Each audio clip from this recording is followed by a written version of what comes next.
Banda gulga qaraydi. Rangiga, shakliga, hidiga, qushlarning rang-barangligi, ularning shakliga, go'zalligiga qaraydi-da, aqli lol qoladi. Albatta bu go'zalliklarni yaratgan zot ham o'zi albatta go'zal bo'lgan zot. Ba'zida ana shu bir ayrim mahluqlarda chiroyi, go'zalligini qarab bizni hayrat ushlaydi. Lol qolamiz. Tilimiz kalima kelmay qoladi-da subhanalloh deb yoramiz. Agar mahluq shunchalik chiroyli bo'lsa, uni mana shu yo'qdan bor qilib shunday chiroyli qilgan Alloh taolo o'zi qanday go'zal ekan.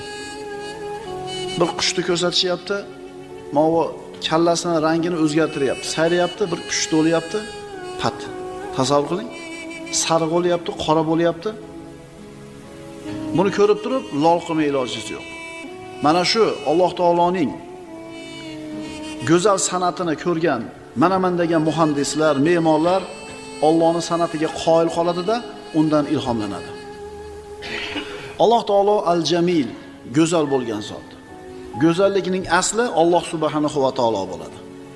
Endi Alloh taolo o'zining mahluqlardan birontasiga ana shu go'zallikdan bir ulush bergan bo'lsa, odamlar ana shu go'zal mahluqqa qaraydi-da, qalbi bog'lanib qoladi.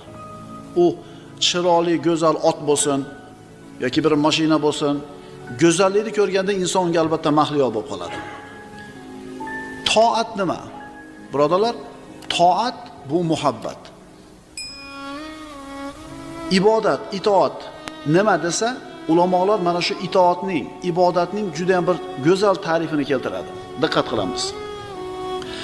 Asosi ishonch bo'lgan, abadiy saodatga olib boruvchi, qalbiy muhabbatga aralashgan ixtiyoriy toat ibodatdir. Asosi ishonch. U sizni saodatga, abadiy saodatga olib boradi. Qalbingizni muhabbati bilan aralashgan. Shunga asoslangan toat keyin ibodat deyiladi. Siz namozni o'qiyotganda yaxshi ko'rib o'qiysizmi, yomon ko'rib o'qiysizmi? Roza tutayotganda yaxshi ko'rib tutasizmi rozani yo majbur tutasizmi? Qarang, muhabbatga aralashgan ixtiyoriy toat deyapti. Ixtiyorimiz bilan ibodatga kelayotgan bo'lsak, demak bu ibodatimiz ibodat bo'ladi. Agar majburiyat bo'lsa, uyatganimizdan, hamma qilayotganligi uchun kelayotgan bo'lsak, muhabbat bilan qilmayotgan bo'lsak, bu amalda bu ibodatga o'tmaydi. Banda gulga qaraydi.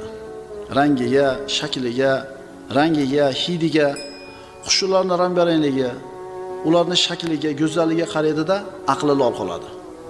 Albatta bu go'zalliklarni yaratgan zot ham o'zi albatta go'zal bo'lgan zot. Ba'zida ana shu bir ayrim mahluqlarda chiroyi, go'zalligini qarab bizni hayrat